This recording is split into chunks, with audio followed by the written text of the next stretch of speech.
నీకును స్త్రీకిని నీ సంతానమునకు ఆమె సంతానమునకును వైరము కలగజేసేదను. అది నిన్ను తల మీద కొట్టును, నీవు దానిని మడిమ మీద కొట్టుదు అని చెప్పెను. చాలు. ఇప్పుడు మీరు చదివేది ఆదికాండంలో 3వ అధ్యాయము.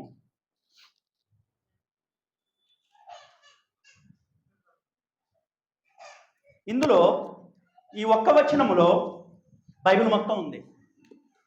ప్రకటన దాకా ఉంటుంది ఈ ఒక్క వచనం. ఇప్పుడంతా చెప్పే సమయం నాకు లేదు. ఒక చిన్న భాగం తీసుకుంటే ఇందులో అది నిన్ను తల మీద కొట్టును, నీవు దాన్ని, ఈ ఒక్కదాన్ని తీసుకుంటా. నీకును స్త్రీకిని ఒక మెసేజ్, నీ సంతానమునకు స్త్రీ సంతానమునకు ఒక మెసేజ్. అది నిన్ను తల మీద కొట్టును, నీవు దాన్ని మెడ మీద కొట్టినది. మొత్తం 3 మెసేజ్లు ఉంటాయి. 3 కాదు 30 మెసేజ్లు వస్తాయి దీంట్లోంచి. బైబిల్ మొత్తం అదే. ఇది తెలుసుకున్న వాళ్ళు ధన్యులు. అది నిన్ను తల మీద కొట్టును, నీవు దానిని మెడ మీద కొట్టేదవు. ఈ ఒక్క భాగం తీసుకుని వివరిస్తాను, జాగ్రత్తగా వినండి. దీనిని బైబిల్లో ప్రోటో ఎవెంజెలియం అంటారమ్మా. అంటే మొట్టమొదటి సువార్త వాక్యము.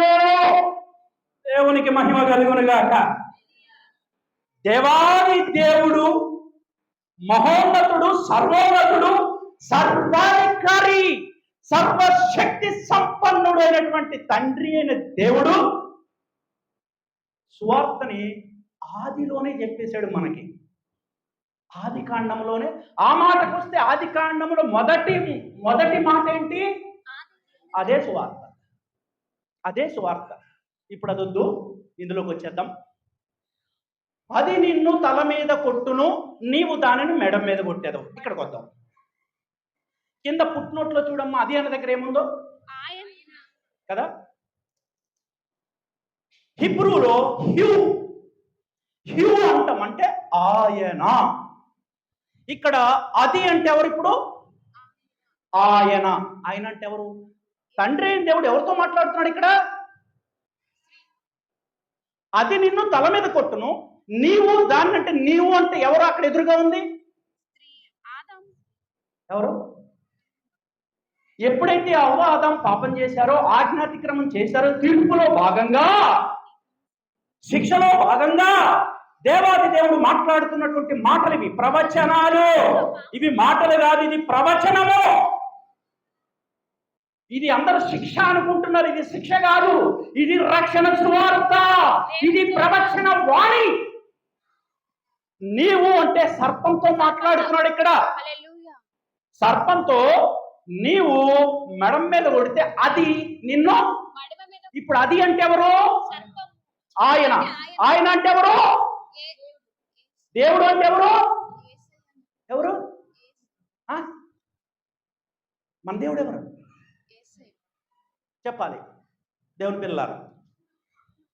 ఆయన అంటే సాక్షాత్తు వాక్యమై ఉన్న దేవుడు, కృపాసత్య సంపూర్ణుడైనటువంటి మన రక్షకుడు యేసుక్రీస్తు ప్రభువారే.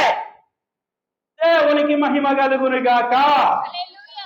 ఆది కాండములోనే మొట్టమొదటి మాటలోనే దేవాది దేవుడు ఈ మానవాళి యొక్క రక్షణ ప్రణాళికను సిద్ధపరచి ఉంచాడు. ఎప్పుడైతే అవ్వాదం పాపం చేశారో, పాపం చేసిన మరుక్షణం ఏమైపోయారు? ఇప్పుడు కింద 24లోకి రామ్మా. అక్కడ అప్పుడు ఆయన ఆదామును వెళ్ళగొట్టి ఏదోని తోటకు తూర్పు దిక్కున కెరూబులను, జీవవృక్షమునకు పోవు మార్గమును కాచుటకు అటు ఇటు తిరుగులాడు కట్ట జ్వాలను నిలవబెట్టెను. ఇప్పుడు ఏమైంది చెప్పండి? మానవుడు పరిస్థితి ఏమైంది? మొట్టమొదటి మానవుడు మన ముత్తాత అయిన ఎవరైనా ఆదాము గారు ఎవరు? మన ముత్తాతే. ఆ మొట్టమొదటి మానవుడు పాపం చేయంగానే దేవుని వద్ద నుంచి ఏం జరిగింది? దేవుడి వద్ద నుంచి వెలివేశాడు. వెలివేసి వదిలేశాడా? బలమైన సెక్యూరిటీ పెట్టాడు. మరలా తిరిగి ఎక్కడికి రాకుండా తూర్పు దిక్కున కెరూబులు, అంటే దేవదూతలు, కెరూబులు సెక్యూరిటీ పెట్టాడు. మళ్ళీ తిరిగి వస్తే ప్రమాదం ఉంది. పోనీ లూసిఫర్ ఎవరు? దోతే. ఈ మానవుడు మళ్ళీ దేవదూతను కూడా మోసం చేసి లోనకు దొరబడతాడేమో అనుకున్నాడు మరి దేవుడు. అనుకొని జీవవృక్షమునకు పోవు మార్గమున అటు ఇటు తిరుగులాడు. దేవదూతను కూడా నమ్మలా దేవుడు. అది అక్కడ విషయం, అర్థమైందా? అందుకే ఖడ్గజ్వాలను ఆయన పెట్టాడు అక్కడ. ఇప్పుడు లోనకు వస్తే ఏం జరుగుద్ది? వాడితే సినిమాల్లో చూస్తూ ఉంటాం కదా, చూడలేదు ఎప్పుడు? ఇటు అటు తిరుగుతూ ఉంటాయి. ఏ మొక్క ఇటు వెళ్ళిపోతుందో తెలియదు. ఆ మొక్క కంటికి కనపడదు, మళ్ళీ అగ్ని జ్వాలతో ఉందంటది, బూడిదైపోద్ది. సెకండ్లో ఎవరన్నా తిరిగి మళ్ళీ జీవవృక్షం దగ్గరికి పోవాలని ప్రయత్నం చేస్తే వాళ్ళకి పట్టే గతి ఏంటంటే బూడిద. అంతేనా? ఇది మానవుడి యొక్క గతి. ఏమయ్యాడు మానవుడు ఇప్పుడు? తన స్వహస్తాలతో తన పోలిక చొప్పున తన స్వరూపమందు నేల మంటితో చేసుకొని నరుడి నాచికా రంధ్రము ద్వారా జీవవాయువును ఊదినటువంటి దేవుడు తన పిల్లల్ని వెళ్ళగొట్టేశాడు. ఇప్పుడు మానవుడు ఏమయ్యాడు అంటే దేవునితో సహవాసాన్ని కోల్పోయాడు, దేవునితో సంబంధాన్ని కోల్పోయాడు, దేవునితో ఉండవలసినటువంటి భాగ్యాన్ని, అర్హతను, యోగ్యతను, ధన్యతను పోగొట్టుకున్నాడు. మరి సెక్యూరిటీ కింద జ్వాలాకటకం పెట్టాడు. అక్కడ జీవవృక్షం ఉంది కదా, మరలా తిరిగి దేవుని దగ్గరికి, మరలా తిరిగి దేవుని సన్నిధి దగ్గరికి, మరలా తిరిగి దేవుణ్ణి చూడటం అవుతుందా? అవుతుందా? Is it possible? సెక్యూరిటీ ఎంత టైట్గా పెట్టాడు. మరి మనం అందరం ఇక్కడ ఉన్నాం కదా ఇవాళ. చెప్పండి, ఏం జరిగింది ఆదికాండంలో? ఆదిలో ఇవేమి రోజులు? ఇప్పుడు మనం ఏ రోజుల్లో ఉన్నాం? Lent days. అంటే యేసుక్రీస్తు ప్రభు వారి శ్రమలను ధ్యానం చేస్తూ. అసలు యేసుక్రీస్తు ప్రభు ఎవరు? ఎవరు నీ ప్రభు? ఎవరు అసలు? నీ ప్రభు స్వరూపం ఏంటి అసలు? నీ ప్రభు యొక్క సంపూర్ణ స్వభావ స్వరూపం ఏంటి అసలు? నీకు తెలుసా సంగమా? నీ తండ్రిని గూర్చి నీకు తెలుసా? నీ రక్షకుని గూర్చి నీకు తెలుసా? నీ దేవుని గూర్చి నీకు తెలుసా? గతంలో నేను చేసిన పొరపాట్లు అయ్యే. చెట్టు దగ్గరికి వెళ్ళా, పుట్ట దగ్గరికి వెళ్ళా, రాయి దగ్గరికి వెళ్ళా, రప్ప దగ్గరికి వెళ్ళా. నాకు తెలుసా ఏంటో? తెలుసా? దేవుళ్ళు అయ్యి. సరే, అది పక్కన పెడదాం. సమస్త మానవాళి రక్షణార్థమై తండ్రి అనే దేవుడు ఎఫెసీ 1:6 ప్రకారం తీయొద్దమ్మా, చెప్పేస్తా, సమయం లేదు. జగత్తు పునాది వేయబడక మునుపు ఆయన మనలను క్రీస్తులో, ఎక్కడ? క్రీస్తులో ఏర్పాటు చేశాడంటే. ఇప్పుడు జగత్తు పునాది సృష్టే లేదు, సృష్టే సృజింపబడలేదు, మానవుడే లేడు. సృష్టి లేనప్పుడు, మానవుడి యొక్క ఆవిర్భావం జరగనప్పుడు నీ కొరకు, నా కొరకు ఒక రక్షణ ప్రణాళిక ఏర్పాటు చేసి పెట్టాడండి దేవుడు. గట్టిగా స్తోత్రం చెప్పండి. ఈ రక్షణ యొక్క గొప్పతనం అది. అందుకే పౌలు భక్తులు అంటారు, ఇంత గొప్ప రక్షణను నీవు నిర్లక్ష్యం చేసిన ఎడల. ఈ రక్షణ గొప్పతనం ఏంటో ఎవరికి తెలియట్లేదు. ఇవాళ కట్టుకథలు, పిట్టకథలు చెప్పుకుంటూ చేరారు అందరూ. మనకయ్యొద్దు. ఇవాళ మనము సత్యంలోకి జొరబడిపోదాం. ఇక్కడ ఉన్నటువంటి లేఖనం ఏంటంటే, అది అంటే యేసుక్రీస్తు ప్రభుల వారు. ఇప్పుడు ఈ అమ్మ పేతురు రాసిన మొదటి పత్రిక 1వ అధ్యాయము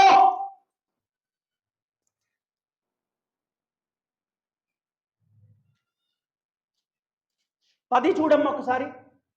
మీకు కలుగు ఆ కృపను గూర్చి, మీకు కలుగు ఆ కృపను గూర్చి ప్రవచించిన ప్రవక్తలు ఆదికాండములో 3:15లో దేవాది దేవుడు రచించినటువంటి ఆ రక్షణ ప్రణాళికను గూర్చి, ఈ రక్షణ గూర్చి పరిశీలించుచు. ఆషామాషి కాదది. ప్రవచించిన ప్రవక్తలకు ఏమి అర్థం కావా? అదే అక్కడ రాయబడి ఉంది లేఖనంలో. ఈ రక్షణను గూర్చి, ఈ కృపను గూర్చి, యేసుక్రీస్తు శ్రమను గూర్చి పరిశీలించుచు తమ యందున్న క్రీస్తు ఆత్మ, క్రీస్తు విషయమై నీ యొక్క రక్షకుడు, నీ దేవుడైనటువంటి యేసుక్రీస్తు ప్రభువు వారిని గురించి పరిశుద్ధాత్మ దేవుడు ప్రేరేపించబడి ప్రవచించినటువంటి ప్రవక్తలకి అర్థం కాల వాళ్ళకి. అర్థం కాక వాళ్ళు ఏం చేశారంట? పరిశోధించారంట. ఉందా? పరిశీలించుచు ఆ, తమ యందున్న క్రీస్తు ఆత్మ ఆ. క్రీస్తు విషయమైన శ్రమను గూర్చియు వాళ్ళలో ఉన్న ఆత్మదేవుడు ప్రవచించాడు కానీ వీళ్ళకి అర్థం కావట్లా. ప్రవక్తలు ఎవరైతే ప్రవచించారో ప్రవచించినటువంటి ప్రవక్తలకే ఆ రక్షణను గురించి, ఆ కృపను గురించి, ఆ శ్రమానుభవాన్ని గురించి అర్థం కాల. కాకట వాళ్ళందరూ ఒక దగ్గర కూర్చొని ఏం చేస్తున్నారు? రీసెర్చ్ చేస్తున్నారు. మనం ఏం చెప్పాము, మనం ఏం పలుకుతున్నాము, మనలో నుంచి దేవుడు పలికించిన మాట యొక్క అర్థం ఏమిటి? అదేనా అక్కడ ఉంది. వాటి మీకు తర్వాత అర్థమయ్యేలాగా వివరిస్తున్నానమ్మా. ఏం చేశారు వాళ్ళు? వాటి తర్వాత కలగబో మహిమను గూర్చియు మహిమను గూర్చి ముందుగా సాక్ష్యం ఇచ్చినప్పుడు ఆ. ఆ ఆత్మ ఆ. ఏ కాలమును అది లైన్ ఎట్టి చేసుకోండి. కాలమును అండర్లైన్. ఏ కాలమును ఎట్టి ఎట్టి కాలమును కాలమును సూచించుచున్నదో దాన్ని విచారించి ఉమ్. పరిశోధించిరి. చూసారమ్మా ఎంత గొప్ప రక్షణ ప్రణాళిక. ఇవాళ లెంట్ డేస్లో ఉన్నాం కదా మనము, శ్రమలను జ్ఞాపకం చేసుకుంటూ ఉన్నాం కదా మనము. ఈ శ్రమలను గురించి, ఈ యొక్క యేసుక్రీస్తు ప్రభువారు మనకిచ్చిన రక్షణను గురించి ప్రవచించిన ప్రవక్తలకి అర్థం కాక కూర్చొని ఏం చేశారు? రీసెర్చ్ చేశారు. ఎట్టి కాలములో నెరవేరుతుంది. ఆదికాండం 3:15. ఆదికాండం 3:15 ఎట్టి కాలంలో నెరవేరుతుంది. సంగమా, ఇంతకీ ఈ 3:15 ప్రవచనం నెరవేరిందా లేదా? అది నిన్ను తల మీద కొట్టును అంటే యేసుక్రీస్తు ప్రభువు సాతాను తల చితక దొక్కాడా లేదా? నువ్వు దాన్ని మెడ మీద కొట్టేదవు. సాతాను యేసుక్రీస్తు ప్రభువు మెడ మీద కొట్టిందా లేదా చెప్పాలి. ఈ ప్రవచనము 3:15 నెరవేరిందా లేదా? నెరవేరిందా? చేతులెత్తండి. నెరవేరింది అనేవారు పైకెత్తండి.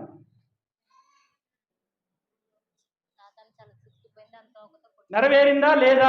నెరవేరిందన్న వాళ్ళకి ఇట్లెత్తాలి. దేవునికి మహిమ కలుగునుగాక. Yes, it's true. ఇందులో 3 భాగాల్లో ఈ భాగం నెరవేరిపోయింది. ఇంకొంత భాగం నెరవేరవలసి ఉన్నది. దేవునికి మహిమ కలుగునుగాక. దేవుని చిత్తమైతే అవి కూడా మనం ఫ్యూచర్లో నేర్చుకుందాం. అయితే ఇప్పుడు ఇక్కడికి వచ్చేద్దాం. ఇక్కడ పౌలు భక్తుడు ఉన్నాడు కదా, ఎవరైనా నా హీరో ఆయన ఎవరు? అపోస్తలుడైన పౌలు గారండి. నా దేవుడు యేసయ్య మొట్టమొదట ఆయన తర్వాత నా హీరో ఎవరంటే పౌలు గారే. నేను ఆయనలా బతకాలని ఆశపడుతున్నా, బతుకుతానో లేదో నాకు తెలియదు కానీ ఆశ అంటూ ఉంది. కాకపోతే నా దేవుడు ఒక మాట ఇచ్చాడు నాకు, ఆశపడే ప్రాణాన్ని తృప్తిపరుస్తా. దేవునికి మహిమ కలుగును గాక. మాట ఇచ్చినవాడు, మాట తప్పనివాడు, మార్పు లేనివాడు, నిన్న నేను నిరంతరం ఏకరీతిగా ఉండేవాడే నీ దేవుడు, నా దేవుడు. దేవునికి మహిమ కలుగును గాక. గట్టిగా ఇప్పుడు మీ మాదిరి ఎవరు చెప్పండి? నా మాదిరి పౌలు, నా దేవుడు యేసయ్య. మరి మీరు మీ మాదిరి ఎవరు? మేము బ్యాచ్ ఉంది, మా ఫ్రెండ్ ఉన్నాడు నరేంద్ర అని. నేను పేతురు మాదిరి అంటాడు. ఏంట్రా అంటే తలకిందులుగా చచ్చిపోయి ఇలా చచ్చిపోవాలంటాడు. దేవుని మహిమ కలుగును గాక అంటాడు నా తమ్ముడు. అలా చచ్చిపోవాలన్నా నేను సేవ చేస్తూ ఆయన సిలివేస్తుంటే ఈ అర్హత నాకు లేదు, నన్ను తలకిందులేండి అన్నాడు పేతురు. ఎంత గొప్ప చావన్నా, దేవుడు నాకు అది ఇచ్చును గాక అన్నాడండి. నా తమ్ముడిని దేవుడు ఆశీర్వదించును గాక. దేవునికి మహిమ కలుగును గాక. సో ఈ పౌలు భక్తుడు 3వ ఆకాశానికి వెళ్ళాడు. 3వ ఆకాశానికి వెళ్ళి గొప్ప గొప్ప ప్రత్యక్షతలు పొందుకున్నాడండి. ఆయన పొందుకున్న ప్రత్యక్షతలు పాత నిబంధనలు ఎవరికి ఇవ్వబడలా. ముందు తీసుకెళ్ళి చెప్తా. సంఘం అంటే ఏంటో కూడా మీరు తెలుసుకుంటారు ఇవాళ. దేవుని కృపను బట్టి, నా జ్ఞానాన్ని బట్టి కాదమ్మా. నేను మీ అందరికంటే పాద ధూళి వంటి వాడు. నా దేవుడు గొప్పవాడు, నా దేవుడు మహాజ్ఞాని. అయితే ఈ పౌలు భక్తుడు 3వ ఆకాశానికి వెళ్ళి కొన్ని ప్రత్యక్షతలు పొందుకుని వచ్చి రాశాడు. హెబ్రీ పత్రిక 2వ అధ్యాయము 14-15 చూడండి. ఆయన ఈ ప్రవచనాన్ని ఎలా నెరవేర్చాడో, నీ దేవుడు, నా దేవుడు. మన దేవుని గొప్పతనం ఏంటో, ఈ యొక్క శిలువ శ్రమణం అంటే ఏంటో, ఈ శిలువ మరణం అంటే ఏంటో ఇక్కడ ఆత్మదేవుడు పౌలు ద్వారా రాయించినటువంటి గ్రంథమే హెబ్రీ పత్రిక. కాబట్టి ఆ పిల్లలు రక్త మాంసములు గలవారైనందున ఆ ప్రకారమే మరణము యొక్క బలము కలవానిని అండర్లైన్ చేసుకోండి. అనగా అపవాదిని మరణము ద్వారా నశింపచేయుటకును. ఇది అపవాది గడికి భయం ఈ వచనం అంటే. ఏం పర్లే అమ్మా, నేను బతికే ఉన్నా, నా స్వరం ఉంది అనండి. మరణము బలము గలవానిని అనగా అపవాదిని నశింపజేయుటకు. ఏం డౌట్ పడద్దు, నశింపజేయుటకు నెంబర్ 1. ఇక రెండో భాగం, జీవితకాలమంతయు మరణ భయము చేత దాస్యమునకు లోబడిన వారిని విడిపించుటకు. 2 భాగాలుగా ఉంది లేఖనం. మొట్టమొదటగా మరణ బలము కలిగిన అపవాదినట ఆయన మరణము ద్వారా నశింపజేయడానికి వచ్చినట్టు భూమి మీదకి నీ రక్షకుడు. రెండో భాగము, మరణ భయము చేత భయపడుతున్న తన పిల్లలు ఎవరైతే ఉన్నారో ఆ పిల్లలు రక్త మాంసములు గలవారైనందున. మనం అందరం ఎవరు? ఎలా పుట్టాం? తన స్వహస్తాలతో తన పోలిక చొప్పున తన స్వరూపమందు నేల మంటితో చేసుకొని మరలా తిరిగి రండి అంటుంటే ఈ నరుడు కాస్త పాపం చేసి దేవుని సన్నిధి నుంచి వెళ్ళగొట్టబడి దేవుడితో సహవాసంలోంచి కోల్పోయి ఎక్కడికి వెళ్ళిపోతున్నాడు? పాతాళానికి. అంతేనా? మరి చూస్తూ ఊరుకుంటాడా దేవుడు? ఆదాముని అంటే మన తాతగారిని తయారు చేయక ముందే మనకి ఒక రక్షణ ప్రణాళికను ఏర్పాటు చేసి పెట్టాడండి దేవుడు. దేవునికి మహిమ కలుగునుగాక. అందుకే ఆ పిల్లలు రక్త మాంసములు గలవారైనందున ఆ ప్రకారమే వాక్యము శరీరధారి అయి కృపా సత్య సంపూర్ణుడిగా ఎక్కడికి వచ్చాడు? వాళ్ళెవరు? ఆయన పిల్లలు. ఎలా ఉన్నారు ఆయన పిల్లలు? ఇప్పుడు రక్త మాంసములతో ఉన్నారు, ఉండి గడ్డ భయపడుతూ ఉన్నారు. లోకం మరణం అంటే ఏం చేస్తుంది? మరణం అంటే నీ దేవుడికి భయం ఉందా? మరి దేవుడు నీకు ఇచ్చిన రూపం ఏంటి? నీ స్వరూపం ఏంటమ్మా? దేవుని రూపంలో, దేవుని స్వరూపంలో ఆయన నిన్ను ఏర్పాటు చేసుకుంటే నువ్వేమో మరణాన్ని చూసి గడ్డలాడుతుంది. ఇది మన భాషలో ఇదేనా?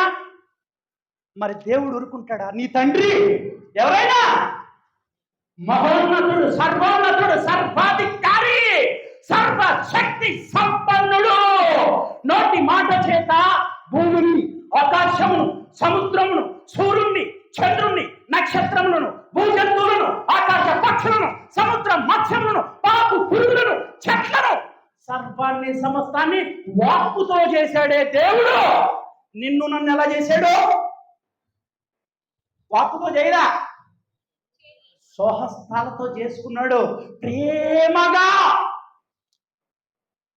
తన రూపాన్ని చెక్కుకున్నాడు, తన స్వరూపాన్ని ఇచ్చాడు, తన మహిమనిచ్చాడండి. ఆదాముకి ఒక బట్టలు ఉన్నాయా? లేవు. తన మహిమనే తన పిల్లలకి తన మహిమనిచ్చాడండి. బట్టలు కూడా అవసరం లేదు. దేవునికి మహిమ కలుగును గాక. అటువంటి మానవుడు ఎలా మరణాన్ని చూసి, అపవాదిని చూసి గట్టలాడుతూ ఉన్నాడు. ఇదేమన్నా నా దేవునికి ఇష్టమా? 3:15 ఏముంది? అది నిన్ను తొక్కడానికి వచ్చాడు. ఎందుకు వచ్చాడు? తొక్కి పెట్టి నార తీసి నిన్ను నన్ను రక్షించడానికి వచ్చాడు. దేవునికి మహిమ కలుగును గాక. చదవదు ఇంకా లేఖనంలో. మరణ బలము గలవానిని అనగా అపవాది నశింపజేయుటకు జీవితకాలమంతయు మరణ భయము చేత దాస్యమునకు లోబడిన వారిని విడిపించుటకును. ఆగు తల్లి, ఆగు నాన్న. దాస్యమునకట. మరణానికి ఏమయ్యాం మనం? దాసులమయ్యాం. ఎవరు కావాలి? మరి ఇష్టమా నా ఏసైకి, నీ ఏసైకి? మరల భయపడుటకు మీరు దాస్యపాత్మను కాదా, దత్తపుత్ర ఆత్మను పట్టుకొని ఉన్నారు. దేవునికి మహిమ కలుగును గాక. అందుకే ఆత్మను కూడా ఇక్కడే పెట్టి వెళ్ళాడు. ఆత్మ కూడా ఇక్కడే ఉంది. పుట్టిగా తండ్రి దగ్గర కూర్చున్నాడు. వెళ్ళి అక్కడే వాళ్ళ తండ్రి మన గురించి ఆలోచిస్తాడు, కుమారుడు మన గురించి ఆలోచిస్తాడు, పరిశుద్ధాత్మ దేవుడు నీతోటే నీలోనే ఉన్నాడు. ముగ్గురు ఉన్నారు మనకి. ఎందుకు? నిన్ను నన్ను. ఈ విషయం నీకు తెలుసా? ఆ ప్రకారమే రక్త మాంసములతో వచ్చి 2 రకాల పనులు చేస్తున్నాడంట. ఒకటి, మరణ బలము గలవాని నశింపు చేయాలి, అంతేనా? రెండోది, మరణానికి దాసులమైన మనలను విడిపించాలి. ఎలాగా అంటే మరణము ద్వారా. చూడండి సంగమా, మన దేవుడు, మన తండ్రి దేన్ని ఆయుధంగా చేసుకుని వచ్చాడు తెలుసా? వజ్రాయుధమా? చాలా రకాల ఆయుధాలు ఉన్నాయి చాలా మందికి బయట. మన దేవుడు ఆయుధం ఏంటి? మరణాన్ని ముళ్ళుతో గీయాలి. వజ్రాన్ని. ఏ మరణాన్ని చూసి తన పిల్లలు భయపడుతూ ఉన్నారో, వణుకుతూ ఉన్నారో, ఆ మరణాన్నే ఆయుధంగా చేసుకుని వచ్చాడు. అంతేగా? ఇప్పుడు ఇంతకీ ఏం చేశాడు? అక్కడ వచ్చి 2 చేయాలని వచ్చాడు. పౌలు భక్తుడు ఇక్కడ కొంచెం రాశాడు. అందుకే అంటాడు దేవుడు, ఈ చట కొంత ఆ చట కొంత ఉంటుంది. సర్వసత్యం ఒక దగ్గర ఉండదు. ఈ చట కొంత ఆ చట కొంత ఉంటుందంట. సర్వసత్యం అంటే అదే. కొలసి 2, కొలసీలకు రాసిన పత్రిక 2వ అధ్యాయము 15 చూడానా ఏం జరిగిందో ఇక్కడ కొంత ఉంటుంది. అపరాధముల వలనను శరీరమందు సున్నతి పొందక యుండుట వలనను మీరు మృతులై ఉండగా దేవుడు వ్రాత రూపకమైన ఆజ్ఞల వలన మన మీద రుణముగాను మనకు విరోధముగాను నుండిన పత్రమును నోట్ డౌన్ అండర్లైన్ చేసుకోండి. దాన్ని మనకు విరోధముగా ఉన్నాయన్ని తీసి సిలువకేసి మేకులతో కొట్ట పెట్టాడండి. దేవునికి మహిమ కలుగునుగాక.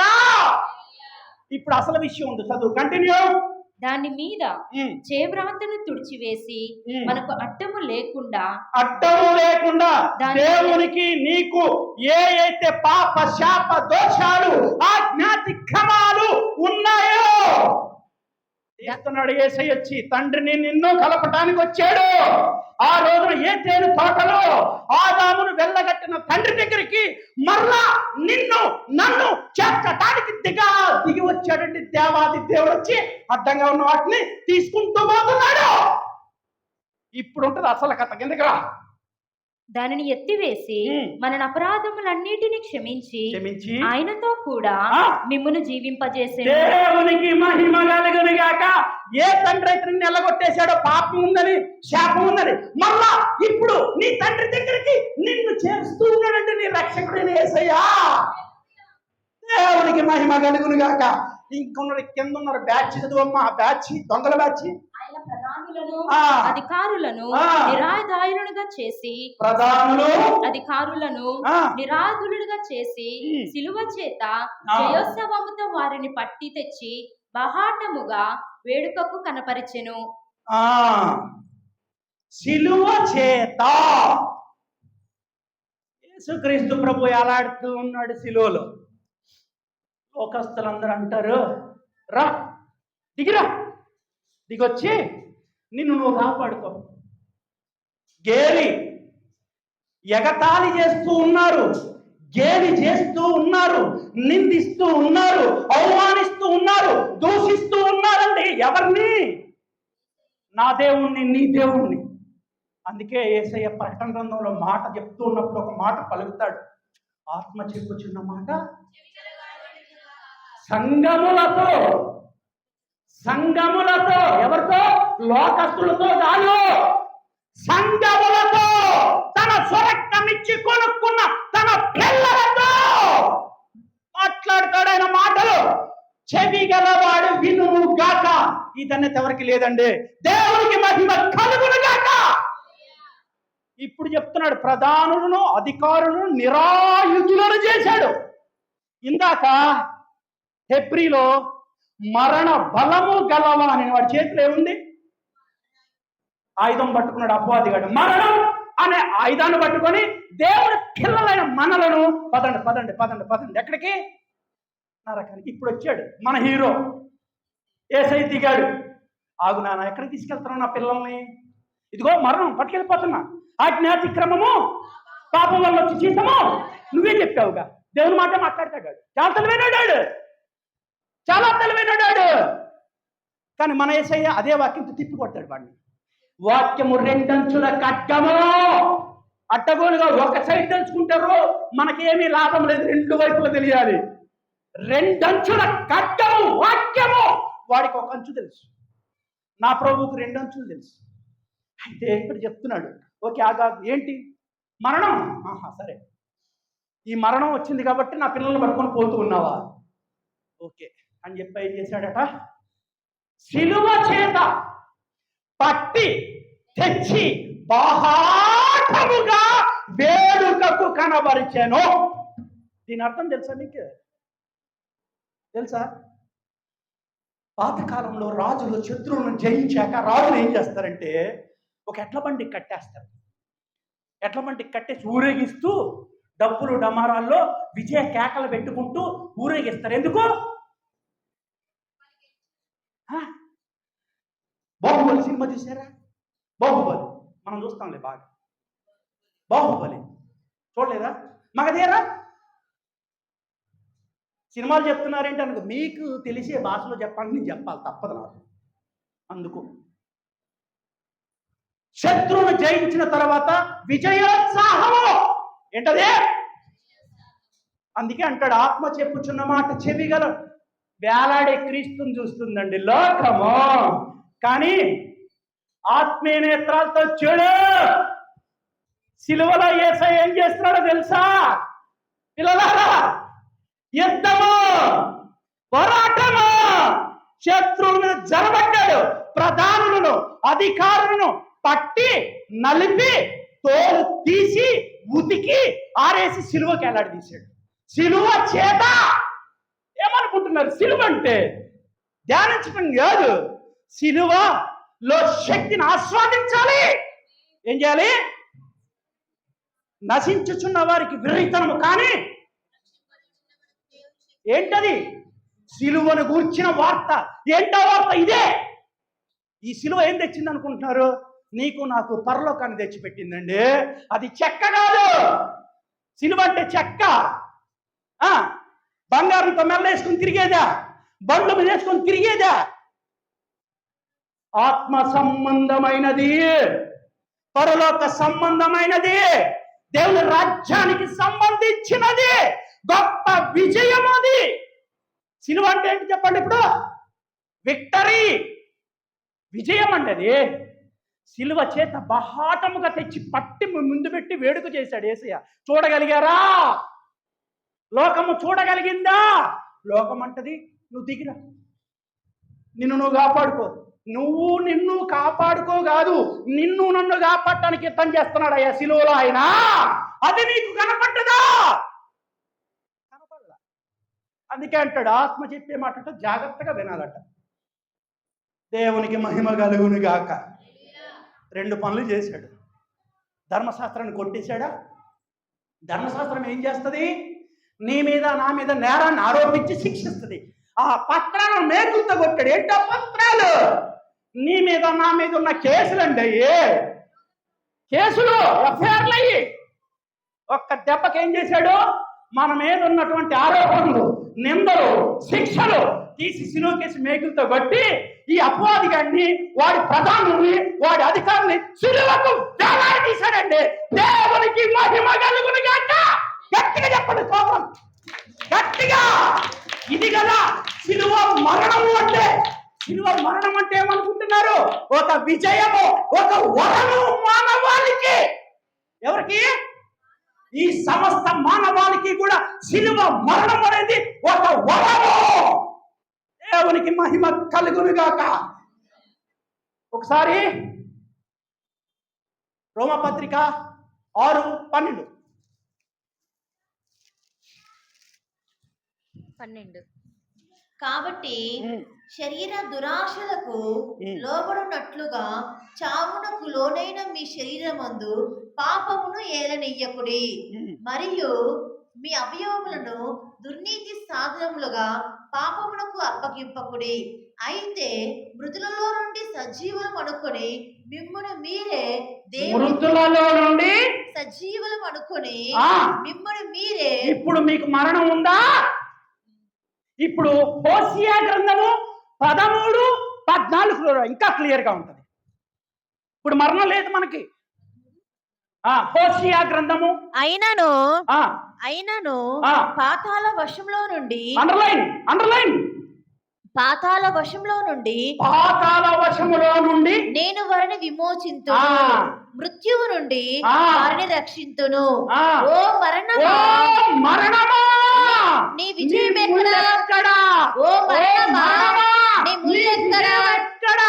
పశ్చాత్తాపము నాకు పుట్టదు. దేవునికి మహిమ కలుగునుగాక. ఇది కదా ప్రవచనం అంటే. యేసుక్రీస్తు ప్రభువు భూమి మీదకి రాకముందు రాయబడినటువంటి ప్రవచన వాణి అని. ఆయన రావాలి, మరణాన్ని తొక్కాలి, మరణపు ముళ్ళును విరవాలి, మరణం అధికారాన్ని కొట్టేయాలి, మరణం కోరలు పీకి వేయాలి. ఇప్పుడు ఏమైంది? మరణము ఏమంటున్నాడు అక్కడ? ఓ మరణమా, ఇప్పుడు నీకు పవర్ ఉందా నా పిల్లల మీదకి వెళ్ళటానికి? ఏ మరణమున ఆయుధాన్ని పట్టుకొని అపవాదిగాడు నిన్ను నన్ను పాతాళానికి పట్టుకుపోతున్నాడు కదా, ఇప్పుడు పట్టుకెళ్ళమనండి. ఏం చేశాడు అక్కడ? మరణాన్ని తొక్కి పెట్టి ఇందాక అధికారులను ప్రధానులను అపవాదిగాడిని చెతకదొక్కాడు. ఇప్పుడు మరణాన్ని మింగివేశాడు. దేవునికి మహిమ కలుగునుగాక. అది నిన్ను తల మీద తొక్కాడా లేదా? సిలువలో తొక్కాడా? తొక్కి పెట్టాడా? మరణాన్ని, నేను అపవాదిని, వాడి అనుచరులను, ప్రధానులను, అధికారులను. ఇప్పుడు నీకు భయం ఉందా? నీ మీదకి అపవాది వస్తాడా? మరణం నిన్ను ఏళ్తుందా? ఇదంతా దేనివల్ల వచ్చింది? ఆదికాండం 3:15 యొక్క నెరవేర్పే ఈ లేఖనాలు, పత్రికలు. ఇప్పుడు మనం ధ్యానిస్తున్నాం కదా. ఇప్పుడు ఏం ధ్యానిస్తున్నాం మనం? సిలువ. ఏమని ధ్యానించాలి చెప్పండి? ఇవాళ నుంచి ఏడవద్దు. ఎవరు ఏడవ రాదు. నీకు విజయం అని ఇచ్చేశాడు దేవుడు. మరణానికి నీ మీద అధికారం లేదు, అపవాదికి నీ మీద అధికారం లేదు. ఇంక నువ్వు ఎవరికి భయపడాలి? ఎందుకు దేవుడు తక్కువ చేస్తున్నారు? ఎప్పుడు తక్కువ చేయొద్దండి. మహోన్నతుడు, గట్టిగా కోపం చెప్పండి. సర్వోన్నతుడండి ఆయన. ఆయన మనకు తోడే ఉండగా మనకు అడ్డుంది ఏమన్నా ఉందా? లేదు కదా. మరి మీకు డౌట్ రావచ్చు, మరి అపవాది తల తొక్కేశాడు కదా, మరి ఇప్పుడు ఎట్లా ఉన్నాడండి వీడు ఇంకా లోకంలో తిరుగుతున్నాడు కదా? డౌట్ వచ్చిందా? యెహోషువ గ్రంథము 10వ అధ్యాయం తీయండి. ఇక్కడ ఆ డౌట్ కూడా తీసేద్దాం. డౌట్తో వెళ్ళొద్దు ఎవరు. యెహోషువ గ్రంథము 10వ అధ్యాయము 27 నుంచి చూడండి, 22 నుంచి చూడండి. యెహోషువ ఆ గుహకు, అదేగా అయ్యగారు, నా టైం ఇంకెంత ఉంది అయ్యగారు? అయిపోయిందిగా, 10 నిమిషాలు ఉందా? ఓకే అమ్మా. యెహోషువ 10:22 నుంచి 25 వరకు. యెహోషువ ఆ గుహకు అడ్డము తీసివేసి గుహలో నుండి ఆ 5 రాజులను నా ఎద్దుకు తీసుకుని రండని చెప్పగా వారు అలాగు చేసి యెరూషలేము రాజును, హెబ్రోను రాజును, యర్మాతు రాజును, లాకీషు రాజును, ఎగ్లోను రాజును, ఆ రాజులను 5 ఆ గుహలో నుండి అతని ఎద్దుకు తీసుకొని వచ్చిరి. వారు ఆ రాజులను వెలుపలికి రప్పించి యెహోషువ ఎద్దుకు తీసుకొని వచ్చినప్పుడు యెహోషువ ఇశ్రాయేలునందరిని పిలిపించి తనతో యుద్ధమునకు వెళ్ళవచ్చిన యోధుల అధిపతులతో మీరు దగ్గరకు రండి, ఈ రాజుల మెడల మీద మీ పాదములను నుంచుడని చెప్పగా వారు దగ్గరికి వచ్చి వారి మెడల మీద తమ పాదములుంచిరి. అప్పుడు యెహోషువ వారితో, మీరు భయపడకుడి, జడియకుడి, దృఢత్వము వహించి ధైర్యముగా నుండుడి. మీరు ఎవరితో యుద్ధము చేయుదురో ఆ శత్రువులకందరికి యెహోవా వీరికి చేసినట్టు చేయుననెను. తరువాత యెహోషువ వారిని కొట్టి చంపి 5 చెట్ల మీద వారిని ఉరిదీసెను. చాలమ్మా, ఇక్కడ వాగ్దాన భూమి అయినటువంటి కానానుకి యెహోషువ అండ్ బ్యాచ్ బయలుదేరి వెళ్తూ ఉన్నారు. వాగ్దాన భూమికి అంటే కానానికి. ఆ వెళ్ళేటప్పుడు ఒక్కొక్క రాజ్యాన్ని జయించుకుంటూ వెళ్తూ ఉన్నారు. అలాగ 5 రాజులను జయించేశారు. ఎవరు? దేవుని పిల్లలు, ఇశ్రాయేలీయులు. జయించేస్తే ఆ 5 రాజులు ఏమయ్యారు? నిరాయుధులు అయిపోయారు. ప్రాణభయంతో గృహల్లో దాక్కున్నారు. అంతే కదా? దాక్కున్నాక మళ్ళీ యెహోషువ ఏం చేశాడంటే 5 రాజులు పట్టుకుండండి అన్నాడు. వెళ్ళి ప్రాణభయంతో నిరాయుధులుగా ఉన్నటువంటి ఆ 5 శత్రు రాజులను పట్టుకొని వచ్చి ఏం చేశారు? మెడలను భూమి కానిచ్చారు. అర్థమవుతుందా? భూమి కానిచ్చి ఎవరెవరైతే యుద్ధంలో యెహోషువతో పాల్గొన్నారో వాళ్ళందరినీ వాళ్ళ మెడల మీద కాళ్ళు పెట్టండి అన్నాడు. మొదటగా ఓడించాడు. రెండవదిగా మెడ మీద కాళ్ళు పెట్టించాడు. భయపడకుడి, జడియకుడి, వీరికి పట్టిన గద్దె ఫ్యూచర్ లో మీ జోలికి ఎవడన్నా వస్తే మీ శత్రువు కూడా ఇదే గద్దె పడుతుంది అని చెప్పి చెట్లకు వేలాడదీసి చంపేశాడు. 3 చేశాడు ఇక్కడ యెహోషువ. మొదటగా జయించాడు, రెండవదిగా మెడల మీద తొక్కించాడు, మూడవదిగా చంపేశాడు. ఇలాగే ఇప్పుడు యేసుక్రీస్తు ప్రభు వారు శిలువలో తొక్కాడు కదా, అపవాదిని చితక తొక్కేశాడు తలకాయని. ఇప్పుడు వాడు తోక ఊపుకుంటూ అక్కడక్కడ దొంగోళ్ళలో తిరుగుతున్నాడు ఈ లోకంలో. అంతేనా? ఇప్పుడు రోమా 16:20 చూడండి, ఇంకా క్లియర్గా ఉంటుంది ఇక్కడ. రోమా 16:20.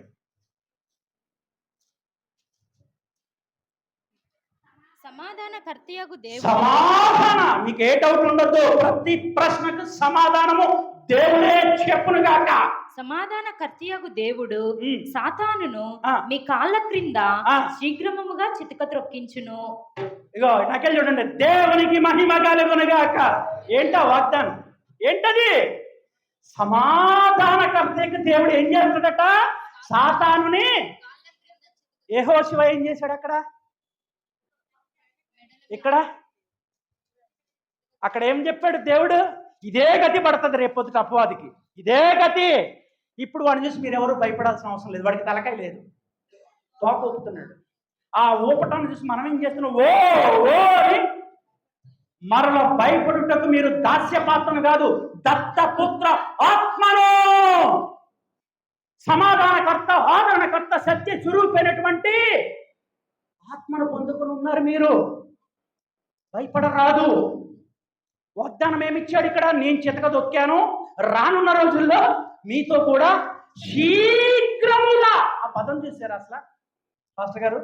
శీఘ్రముగా, నో డౌట్ అబౌట్ ఇట్. అసలు మీకు ఇంకా భయం లేదు. మళ్ళీ మీతో కూడా నేను ఒక తొక్కుడు తొక్కా, మళ్ళీ మీతో కూడా ఇంకో తొక్కుడు తొక్కిస్తా. ఎందుకు అంటే సంఘానికి శిరస్సు ఎవరు? శరీరం ఎవరు? సంఘం. ఇప్పుడు శిరస్సు ఆయన అయినప్పుడు కాళ్ళు ఎవరు? మనం. సంఘముతో తొక్కించబోతున్నాడు రేపు. దేవునికి మహిమ కలుగును గాక. తీయండి ప్రకటన గ్రంథము 20వ అధ్యాయము 10వ వచనం చూడమ్మా.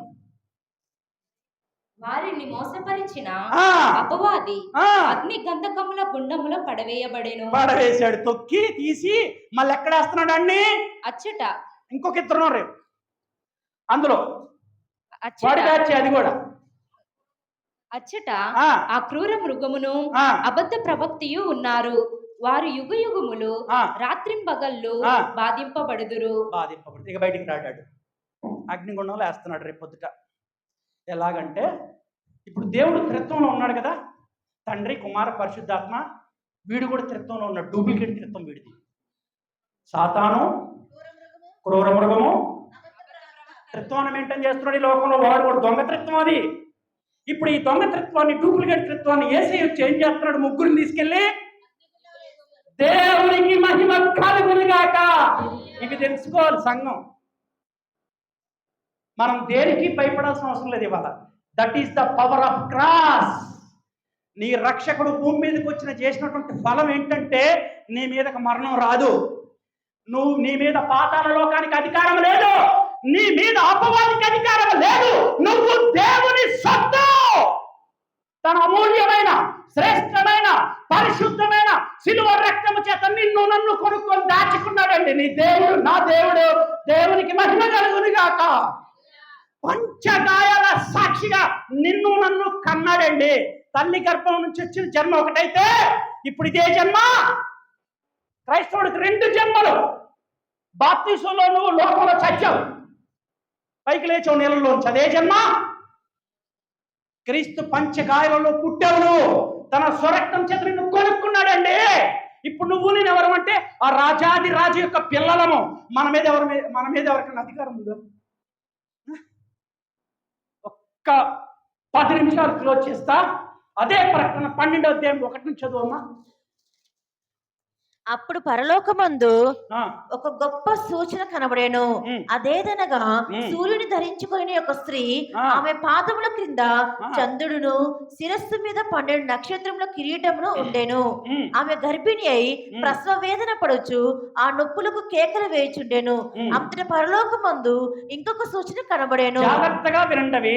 ఇది స్త్రీ కనపడుతుంది. ఎక్కడ స్త్రీ కనపడుతుంది? నెంబర్ 1 3 క్యారెక్టర్లు. ఆది కాండంలో ఉన్న 3 క్యారెక్టర్లు ఇక్కడ దర్శనంలో యేసుక్రీస్తు ప్రభు వారు డైరెక్ట్ యోహాను గారికి ఇస్తున్న ప్రత్యక్షతను రాస్తూ ఉన్నారు సంఘానికి తెలియాలని. స్త్రీ కననై ఉన్న ఆ స్త్రీ ఎప్పుడు కంటదా అని ఘట సర్పం, ఎర్రని ఘట సర్పం ఎదురుగా కూర్చుంది. ఎవరికి ఎదురుగా? స్త్రీకి ఎదురుగా. అసలు కడుపులోంచి బయటికి రాలేదు కదా శిశువు. ఆ శిశువుకి ఘట సర్పానికి వైరం ఏంటి అసలు? ఏంటి శత్రుత్వం? పుట్టలేదు కదా శిశువు.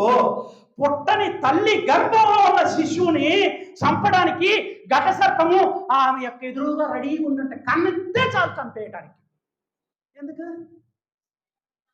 క్రైస్తవులకు తెలియదు ఇది, అపవాదికి తెలుసు. 3:15 ఏంటో, ఆదికాండం 3:15లో ప్రవచించినటువంటి ప్రవచనం ఏంటో, దాని నెరవేర్పు ఏంటో అపవాదికి తెలుసు. వాడికి భయం ఉంది, వాడికి ప్రాణగండం ఉంది. ఆ కడుపులో ఉన్న బిడ్డ యేసుక్రీస్తు ప్రభువు. దేవునికి మహిమ కలుగునుగాక. ఆ బిడ్డ బయటికి వస్తే శిలువలో తన తల చితక తొక్కుతాడు అని ఆ మహాకట సర్పము ఆ స్త్రీ ఎదురుగా నిలబడి నిండటానికి చూస్తూ ఉంది. కానీ ఏం జరిగింది? ఎక్కడ ఆదికాండము, ఎక్కడ ప్రకటన గ్రంథము? ఇందాక అందుకే చెప్పా, అక్కడ ఆరంభమైతే ప్రకటనలో ముగుస్తుంది ఆ ప్రవచనం. దానికి 7 తలలను 10 కొమ్ములను ఉండేను. వాడు అసలు రూపం అదే. అక్కడ సాతానుగా కనపడ్డాడు కదా, ఇక్కడ ఘట సర్పంగా కనపడుతున్నాడు. వాడి ఒరిజినల్ రూపం ఇక్కడ రాశాడు దేవుడు. దాని తలల మీద 7 కిరీటములు ఉండేను. దాని తోక ఆకాశ నక్షత్రములలో 3వ భాగం నీటి. అయ్యే ముక్కోటి దేవతలు. ఆ 3వ భాగమే ముక్కోటి దేవతలు కూర్చున్నాయి. ఇప్పుడు చదవమ్మా. 3వ భాగం నీడ్చి వాటిని భూమి మీద పడవేశాను. కననయ్యున్న ఆ స్త్రీ కనగానే ఆమె శిశువుని మృంగి వేయవలనని. ఆ స్త్రీ కనగానే శిశువుని మింగి. ఎందుకంటే ఆదికాండం 3:15లో అది నిన్ను తల మీద తొక్కేవాడు ఎవరో ఈ కడుపులో ఉన్నాడు. బయటకు వస్తే ఏమైంది? తలకాయ చితక తొక్కేస్తాడు కాబట్టి కూర్చొని ఉన్నాడు ఘట సర్పంగాడు ఎదురుగా. ఆ స్త్రీ కన్నది ఆగిద్దా? ప్రవచనం ఆగుద్దా? వాడి వల్ల కాదు ఆపటం. జేజమ్మ దిగి రావాలి. వచ్చాడండి రక్షకుడు కడుపులో నుంచి బయటికి.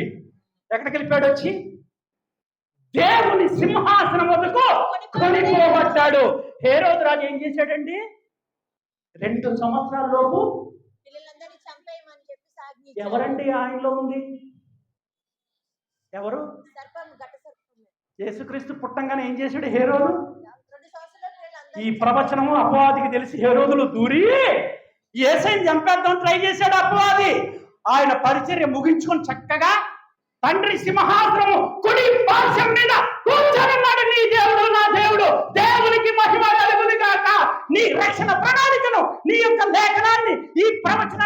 చెరిపాడండి నీ యేసయ్య. గట్టిగా చెప్పండి, దేవునికి మహిమ కలుగును గాక. అర్థమైంది ఇప్పుడు ఆ ప్రవచనం ఎక్కడికి వచ్చింది? ఆది కాండం నుంచి. ఆ స్త్రీ కన్న బిడ్డ శిశువు ఎవరంటే యేసయ్య. ఆ ఘట సర్పము సాతాను. ఇంతకీ ఈ స్త్రీ ఎవరు? స్త్రీ ఎవరు? అది అంటే ఆయన అన్నాం కదా, ఆయన ఎవరంటే శిశువు. మరి అది గర్భం జన్మనిచ్చింది ఎవరు? యేసయ్యకే. ఈ పక్క అధ్యాయంలోకి 21. ఇక్కడ ఇంకొకటి చెప్తా వినండి. ఆ స్త్రీ అట నెత్తి మీద ఏం పెట్టుకుంది? కిరీటము పెట్టుకుంది. ఆ కిరీటానికి ఎన్ని నక్షత్రాలు? 12 నక్షత్రాలు పెట్టుకుంది. టిక్ చేసుకో. సూర్యుని ధరించింది, 12 నక్షత్రాల కిరీటాన్ని పెట్టుకుంది. కడుపులో యేసయ్య ఉన్నాడు, కాళ్ళ కింద చంద్రుడి మీద నించుంది. అంతేనా? అదేనా అక్కడ ఉంది?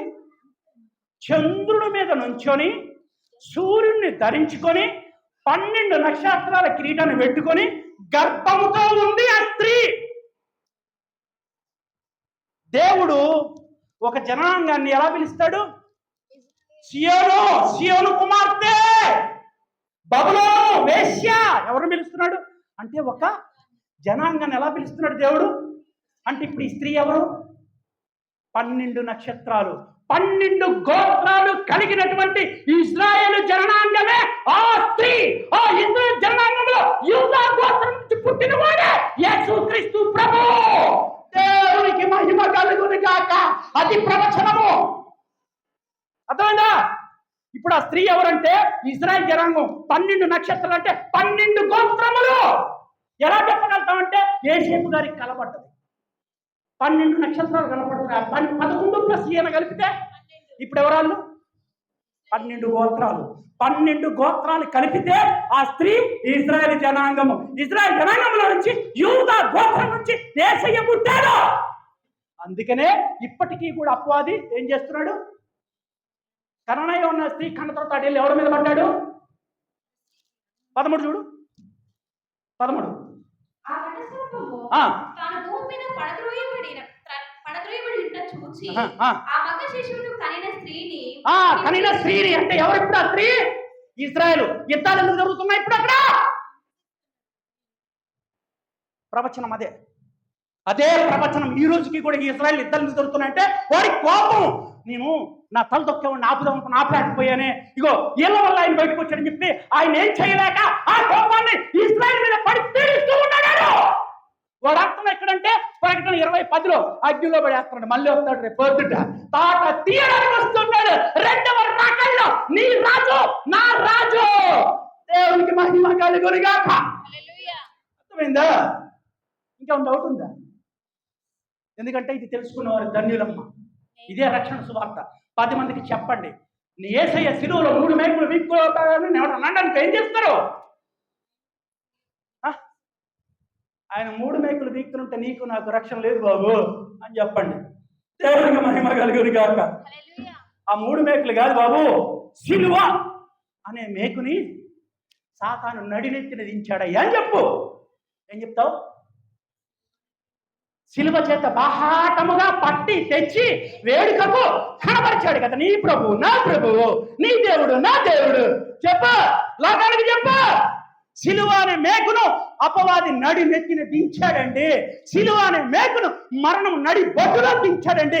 యెరూషలేములో దించాడండి. నాది భూమధ్యపురము యెరూషలేము. దేవునికి మహిమ కలుగును గాక. అర్థమైందా? ఇప్పుడు సంఘం ఏంటో తెలుసా? సంఘం గొప్పతనం ఏంటో తెలుసా? 21:2 చూడు. 5 నిమిషాలు. అయ్యగారు 5 నిమిషాలు. నూతనంగా యెరూషలేము పట్టణం దిగొస్తుంది. ఇది జరగబోయే ప్రవచనం. ఇది జరగబోయేది. ఇప్పుడు 12 ఆ పట్టణమునకు ఎత్తైన గొప్ప ప్రాకారమును 12 గుమ్మములు ఉండెను. 12 గుమ్మాలు ఉన్నాయి. యెరూషలేము పట్టణం వస్తుంది. ఆ యెరూషలేము పట్టణానికి ఎన్ని గుమ్మాలు ఉన్నాయమ్మా? 12 గుమ్మములు. ఓకే. ఇప్పుడు 14. ఆ పట్టణము ప్రాకారము 12 పునాదులు కలది. ఇక్కడ ఎన్ని ఉన్నాయి పునాదులు? 12 పునాదులు. 12 గుమ్మాలు ఉన్నాయి, 12 పునాదులు ఉన్నాయి. ఒక్కసారి ఇటు తిరగండి అందరూ. దేవునికి స్తోత్రం చెప్పండి గట్టిగా. నిద్రమత్తు విడిపోవాలా. 12 గుమ్మాలు అంటే 12 మంది గోత్రకర్తల పేర్లు రాయబడి ఉంటాయి గుమ్మాల మీద. అంటే ఇజ్రాయెల్ జనాంగానికి సాదృశ్యం అది. దేవుని పట్టణము, దేవుని రాజ్యం అది. గుమ్మాలు ఎవరు? ఇజ్రాయేలు 12 గోత్రాల వారు. ఆ కింద 14లో ఏముంది? ఆ పట్టణపు ప్రకారము 12 పునాదులు గలది. 12 పునాదులు ఉన్నాయి. ఆ పునాదుల మీద ఎవరి పేర్లు ఉన్నాయి చూడు. ఆ పునాదుల పైన గొర్రెపిల్ల యొక్క 12 అపోస్తలుల 12 పేర్లు కనబడుచున్నవి. దేవునికి మహిమ కలుగునుగాక. అదే సంఘము. ఆ పునాది ఏంటనుకుంటున్నారు? దేవుని సంఘం అది. రేపు పొద్దుట దేవుని రాజ్యానికి పునాది ఎవరు అనుకుంటున్నారు? నువ్వు నేను, ఈ సంఘమే. దేవునికి మహిమ కలుగునుగాక. ఈ పునాది మీద 12 గోత్రకర్తలు అంటే 12 మంది ఉన్నటువంటి ఆ గోత్రకర్తలు జనాంగం అంటే ఇజ్రాయెల్ జనాంగం నించున్నది ఎవరి మీద? మన పునాది లేకపోతే ఏముందా? పునాది ఎవరు ఇప్పుడు దేవుని పట్టణానికి? యెరూషలేముకు పునాది ఎవరు? ఎవరు? చెప్పు గట్టిగా. నువ్వే. తన స్వరక్తంతో కొనుక్కున్న నువ్వే.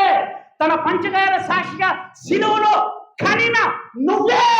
ఆయన రాజ్యానికి పునాది నీ మీద పాత నిబంధన గ్రంథం ఉంది. కొత్త నిబంధన గ్రంథములో ఉన్నటువంటి అపోస్తలులు అంటే సంఘము. 12 మంది అపోస్తలులు అంటే సంఘం అది. ఎక్కడ నిలబెట్టారు? గుమ్మాలంటే పునాది మీద. పునాది లేకపోతే గుమ్మాలు ఉన్నాయా? ఉన్నాయా? ఇప్పుడు హెబ్రీ పత్రిక 11వ అధ్యాయం అయిపోయింది, ఫినిష్. సంఘం అంటే ఏంటో కూడా చెప్పేయాలి అందుకు మీకు. హెబ్రీ 11:39-40 చూడు. వీరందరూ తమ విశ్వాసము ద్వారా సాక్ష్యము పొందిన వారైనను మనము లేకుండా సంపూర్ణులు మనము లేకుండా ఆత్మదేవుడు చెప్తూ ఉన్నాడు. సంఘముతో మనము లేకుండా, ఈ సంఘము లేకుండా ఎవరు లేరంట? వారు. అంటే ఈ కొత్త నిబంధన గ్రంథం లేకుండా పాత నిబంధన గ్రంథం సంపూర్ణులు కాలేరట. అవుతారా మనం లేకుండా? అంటే దీన్ని బట్టి ఇప్పుడు సంఘం అంటే ఏంటి అర్థమైంది మీకు? అసమాచారం అనుకుంటున్నారు మీరు. ఎవరు మీరు? ఎవరు?